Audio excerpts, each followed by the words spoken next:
अगर ये हो जाए तो स्वाभाविक है कि जब पार्टियां देखेंगी कि गौ हत्या करने से वोट नहीं मिल रहा है, छटक जा रहा है, तो फिर वो अपना घोषणा करेंगे कि हम गौ हत्या बंद करेंगे, और घोषणा करने के बाद तो करना ही पड़ता है।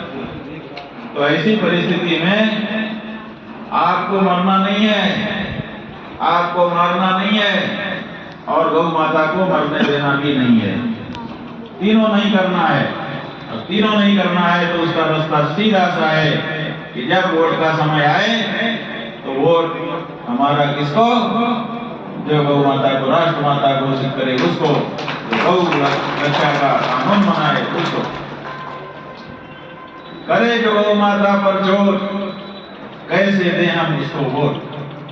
केवल यही आप अपने गांव में लिखवाना नारा शुरू कर दिया कि जो गौ माता पे चोट करता है उसको हम वोट कैसे दें, हमारी मजबूरी है। हम चाह तो रहे हैं नेताजी आपके सामने आए, आप कहिए कि भैया हम चाहते तो आप ही को हैं कि आप ही को वोट दें, लेकिन आपकी पार्टी तो गौ हत्या करती रही है। जो बड़ी बड़ी पार्टियां हैं इस समय, दो ही पार्टी रह गई है देश में। बहुत सारी पार्टियां मिलकर एक पार्टी हो चुकी हैं जिसको गठबंधन कहते हैं। तो गठबंधन दो हो गया है देश में, एक इधर एक उधर।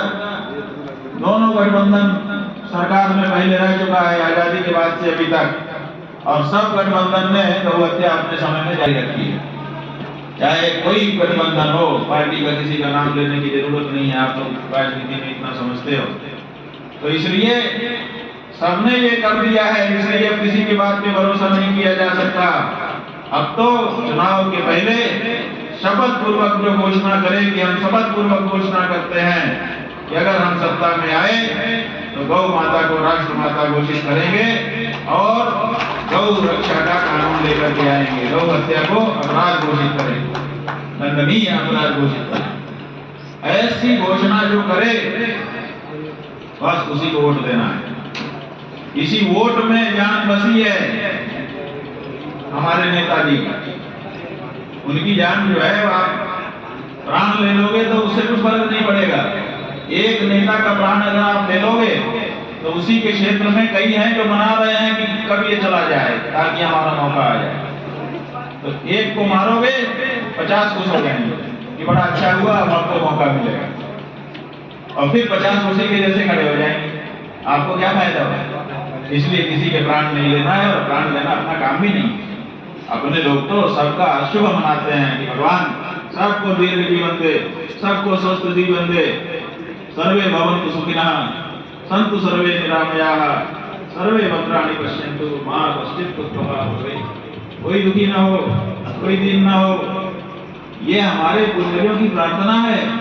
हम अपने पूर्वजों के रास्ते पर चल करके आगे बढ़ सकते हैं। इसलिए न तो अपने खुद के मरने की बात सोचना है, ना तो किसी को मारने की बात सोचना है, और ना गौ माता को मरने देना है।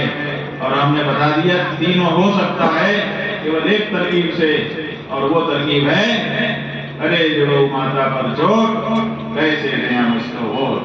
हमारा वोट गौ माता के पुत्र को, जो गौ को अपनी माता मानता हो, हमारा भाई, तो हमारा वोट भाई पार्टी को, कसाई पार्टी को नहीं।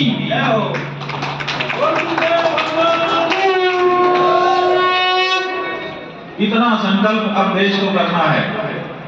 और ये जो हम यात्रा कर रहे हैं 2 दिन की गोवर्धन गिरिराज की परिक्रमा करके आज तीसरे दिन दिल्ली की ओर निकल चुके हैं। ये सती माता का जो स्थान है, यहाँ पर तीसरे दिन की यात्रा पूरी करके हम आकर के बैठे हैं। ये सती माता हमको शक्ति देगी, और इनकी शक्ति से शक्तिमान होकर के कल सवेरे यहाँ से हम आगे बढ़ेंगे। और क्या उद्देश्य है, क्यों जा रहे हैं हम दिल्ली? हमको राज करना है? नहीं, हमको राज नहीं करना है, लेकिन भारत देश में कसाईयों के राज को खत्म भी करना है। भारत देश में भाई का राज होगा, कसाई का राज नहीं हो सकता। अब कौन भाई है और कौन कसाई है इसकी व्याख्या हम नहीं कर सकते। ये तो उनकी घोषणा बताएगी कि कौन भाई है कौन कसाई है। जो आकर के घोषणा पूर्वक कह दे कि हम भाई हैं, हम गौ हत्या बंद करेंगे, हम गौ माता को राष्ट्रमाता करेंगे, वो हमारा भाई हो जाएगा। और जो ये कहने में हिचक जाएगा, नहीं कह पाएगा, हम समझ लेंगे कि ये कसाई है, इसके मन में अभी गौ हत्या की बात है।